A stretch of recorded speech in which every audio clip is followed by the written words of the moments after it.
Hi there, my name is Haley Roberts. I am going to be going over the Sheltered Instruction Observation Protocol method. I'm going to be going through each of the 8 stages or steps and then giving you a brief description of each of those and then telling you about a couple of different strategies, methods, whatever you might like to call it, that would help you be successful in that particular stage. So the first one is the preparation aspect. And what you need to think about here is that when students are learning a language, sometimes they're absorbing stuff and they're starting to get a little bit more of an understanding, but they're still not comfortable or confident enough to speak or ask questions. So what we need to do as teachers during the stage is to teach explicitly students how to ask questions. When they don't understand, to be able to communicate those needs to us. So some examples are telling them how to say, I don't understand, telling them how to say, can I have help? Can you explain that again? Or what is the most important part for me to take away from this? The next stage or step would be number 2, which is building background. This part is very important to really help them connect the new content and knowledge to their prior knowledge and learning and to maybe some interests that they have. So, ways that we can do this, personal dictionaries that they've been taking and writing notes and writing new words in, connecting it to some of the stuff they've done previously in there, text to self connections, pre reading activities, and KWL charts. I think that this stage is very important because it is going to help build those neural pathways in their brain to help make the connections clear and help to move that information to long term memory and create a deeper understanding for the student. Number 3 is comprehensible input. I think this is one of the most important parts of the method because it is avoiding jargon with the students, avoiding language that they're not going to understand, and making sure that you are speaking to the correct audience and you know where they are linguistically, so you need to meet them there. Um, and this includes providing a variety of instructional experiences, so not always doing vocabulary in the same way or using the same vocabulary strategy because it might not work for them. So you kind of just have to know your students and know what works and know what doesn't work. Number 4 is student strategies for success. So, strategies to help your students with comprehension. Um, a few of these that were listed on a website that was a resource for us are gallery walks, split page note taking. So that really is cool because students get to ask questions or write certain notes before they read. And then on the other side of the page, they are going to answer those questions when they are finished reading. And so I think that helps them sort of to get in that mindset before they start and then to be thinking about it while reading and then to be able to fully comprehend it post reading and fill in the rest of their notes. So I think that could be very effective.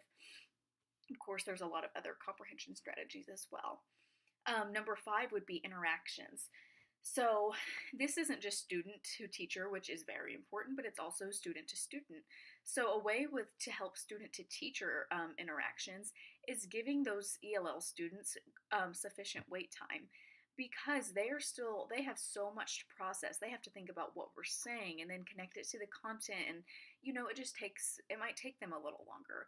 So it's going to help our relationship and our interactions if we give them extra time to do that. That way we don't move on too quickly and they missed out on what was happening because we didn't give them that 10-15 extra seconds that would have made all the difference. Student to student interactions, I think, can be increased greatly by really taking advantage of collaboration and group work. Um, that can be very helpful for students that are learning English to be put in different groups depending on, are you on the same reading level? Is it the same? Are you an ELL student too that's at a higher level that can maybe help me? You can group them in a variety of different ways depending on what they're doing. But I think that we should take advantage of collaboration and how that helps English language learners. Number 6 would be lesson delivery. So when you're teaching ELL students, you have to be sure to incorporate not just your content standards, but also your language standards. and make sure that you have objectives for both of those, that students realize, what am I doing as far as language, and what am I doing as far as content. It is a little more complicated with ELL students, but you have to incorporate both of the lesson because you're not just teaching one or the other, you're integrating them both. Um, and you also want to, the goal is to keep the student as engaged as much as possible. So hopefully that would be 90% or more. Um, so yeah, lesson delivery, of course, is a very important aspect. And then finally, we have practice and application. So students need time to practice what they've learned and to see how it applies to their real life. So hands-on learning and practice is key here. Real world application. How does this apply to me? How does this affect me in my life and my family? Um, and Making sure as a teacher to include opportunities to integrate reading, writing, speaking, language skills into assignments and application and practice activities is very important. I think a great way to do this would be a project based learning activity. You can do that with any content area, and the great thing is you can integrate so many different content areas. If you're doing a PBL for social studies, you can easily incorporate reading, writing, science, language skills, listening skills, collaboration skills, because you're working with a group. So that is going to help their collaboration, involves multiple content areas.